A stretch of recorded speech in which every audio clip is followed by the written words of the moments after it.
चलिए बच्चों, एक बार फिर से हम आपके लिए बहुत अच्छा सा क्लास लेकर के आए हैं फ्यूचर पॉइंट कोचिंग क्लास की तरफ से। आज का जो हमारा इम्पोर्टेंट हेडिंग है वो यह है कि श्वेत प्रकाश का प्रिज्म द्वारा परिक्षेपण पूछा जाए या विक्षेपण पूछा जाए या अपवर्तन कहा जाए, जो भी इन तीनों में से कहा जाए उसके लिए केवल आपको एक ही आंसर देना होता है। यहाँ पर हम बात कर रहे हैं श्वेत प्रकाश का और किसकी बात कर रहे हैं, प्रिज्म की बात कर रहे हैं। तो प्रिज्म क्या होता है और श्वेत प्रकाश क्या होता है? तो श्वेत प्रकाश क्या होता है, वह जो है अनेक जो है प्रकाश के रंगों का जो है मिश्रण होता है। जो श्वेत प्रकाश होता है वह 7 रंगों का मिश्रण होता है। सूर्य का जो प्रकाश होता है यह श्वेत माना जाता है। जो सूर्य का प्रकाश होता है कैसा माना जाता है, श्वेत माना जाता है। और ये हम कांच का जो है, ये कांच का जो है हम जो है पारदर्शी लेते हैं। क्या चीज लेते हैं? प्रिज्म। कैसा है? कांच का बना होता है। और ये क्या है? प्रिज्म है। ध्यान दीजिए, यहाँ पर इसका केवल एक फलक दिखाई पड़ रहा है, जबकि ये त्रिभुजाकार है। ये त्रिभुजाकार है, इसका केवल सामने का फलक दिखाई पड़ रहा है और उसके माध्यम से हम आपको ये श्वेत प्रकाश है जो यहाँ पर हमने लिया है, ये कौन सा प्रकाश है? श्वेत प्रकाश है। तो श्वेत प्रकाश जब किसी प्रिज्म पर पड़ता है तो ध्यान दीजिए, वो देखिए यहाँ पर टूट गया है। कितने रंगों में टूटा है? 7 रंगों में टूटा है। बैगनी में जामुनी, नीला, हरा, पीला, नारंगी और लाल, इन सात रंगों में विभक्त हो जाता है। कौन विभक्त हो जाता है भैया? श्वेत प्रकाश। श्वेत प्रकाश कब विभक्त होता है? जब किसी पारदर्शी प्रिज्म पर पड़ता है। जब श्वेत प्रकाश किसी पारदर्शी प्रिज्म पर पड़ता है तो वह 7 रंगों में टूट जाता है, 7 रंगों में विभक्त हो जाता है और सबकी दिशा अलग अलग हो जाती है। अब सबकी दिशा अलग अलग क्यों हो जाती है? यह इनके अपवर्तनांक पर डिपेंड कर सकता है, इनके तरंग दैर्घ्य पर डिपेंड कर सकता है और इनके विचलन पर डिपेंड कर सकता है। चलिए ध्यान देते हैं, ध्यान दीजिए इस बात को। तो ये क्या है? श्वेत प्रकाश है। और किसके द्वारा हो रहा है अपवर्तन? किसके द्वारा हो रहा है? पारदर्शी प्रिज्म के द्वारा। तो इसकी परिभाषा क्या होगी? आइए हम इसकी परिभाषा को ध्यान से देखते हैं। जब कोई श्वेत प्रकाश की किरण एक पारदर्शी प्रिज्म पर पड़ता है तो पड़ने के पश्चात उसका अपवर्तन होता है। अपवर्तन होने के पश्चात वह 7 खंडों में टूट जाता है। वह 7 खंडों में टूट जाता है। अगर क्रमशः उसका हम नाम लें तो क्रमशः वे नाम है बैगनी, जामुनी, नीला, हरा, पीला, नारंगी और लाल। तो इसमें कंडीशन सप्लाई होते हैं। ध्यान दीजिएगा, यहाँ पर लाल ही सबसे आगे क्यों गया, बैगनी आपका सबसे आगे क्यों नहीं जा पाया? तो इसका कारण है कि लाल रंग का जो तरंग दैर्घ्य होता है, लाल रंग का तरंग दैर्घ्य वो सबसे अधिक होता है। लाल रंग का तरंग दैर्घ्य सबसे अधिक होता है, जबकि बैगनी का तरंग दैर्घ्य क्या होता है? सबसे कम होता है। अब दूसरी अगर हम बात कर लें तो दूसरी बात यह है कि बैगनी का जो आपका विचलन होता है, या अपवर्तनांक कह लीजिए, अपवर्तनांक, बैगनी का जो अपवर्तनांक होता है वह अधिक होता है किसकी अपेक्षा? लाल रंग की अपेक्षा। बैगनी का जो अपवर्तनांक होता है वह लाल रंग की अपेक्षा अधिक होता है। तो 1 नंबर का क्वेश्चन यहां से पूछा जा सकता है।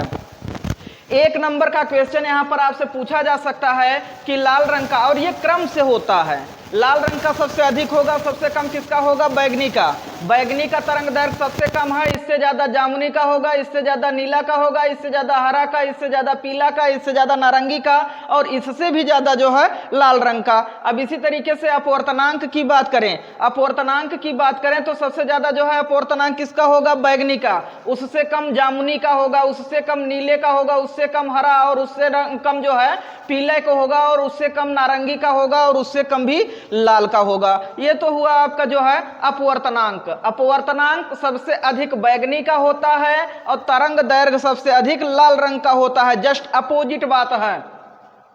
अब परिभाषा अगर आपसे परीक्षा में पूछा जाता है तो आप परिभाषा इसका कैसा लिखेंगे? ध्यान से सुन लीजिए। इसका परिभाषा हो जाएगा कि जब श्वेत प्रकाश की किरण एक पारदर्शी प्रिज्म पर आकर आपतित होती है तो अपवर्तन के पश्चात यह 7 खंडों में टूट जाती है। उसको कोष्टक में लिख दीजिएगा या क्रमशः करके लिख दीजिएगा, बैगनी, जामुनी, नीला, हरा, पीला, नारंगी और लाल। इसी खंड को या इसी क्रिया को जो है श्वेत प्रकाश का परिक्षेपण अथवा विक्षेपण अथवा अपवर्तन कहा जाता है। बड़ा सिंपल सा परिभाषा है। जब श्वेत प्रकाश की किरणें एक पारदर्शी प्रिज्म पर आपतित होती हैं तो इनका अपवर्तन होता है। अपवर्तन के पश्चात एक 7 खंडों में टूट जाती हैं और 7 खंडों में टूट जाते हैं तो ये सबसे नीचे आपका क्या होता है, बैगनी होता है, सबसे ऊपर आपको लाल होता है। यहाँ पर अगर इसको आप जो है याद करना चाहते हैं तो यहाँ पर बैजनी हरा, यहाँ पे देख रहे हैं बैजनी हपी और नाल, यहाँ पर बैजनी हपी और नाल, इस तरीके से जो है आप इसको याद कर सकते हैं। अगर और इसको बड़ा बनाना चाहते हैं तो और बड़ा बना सकते हैं, बैजानीह और फिर उसके बाद हपीना लाल। इस तरीके से आप बना करके इसको याद कर सकते हैं। जिस भी तरीके से आप याद करना चाहें उसको याद कर लीजिए, क्रम यही है।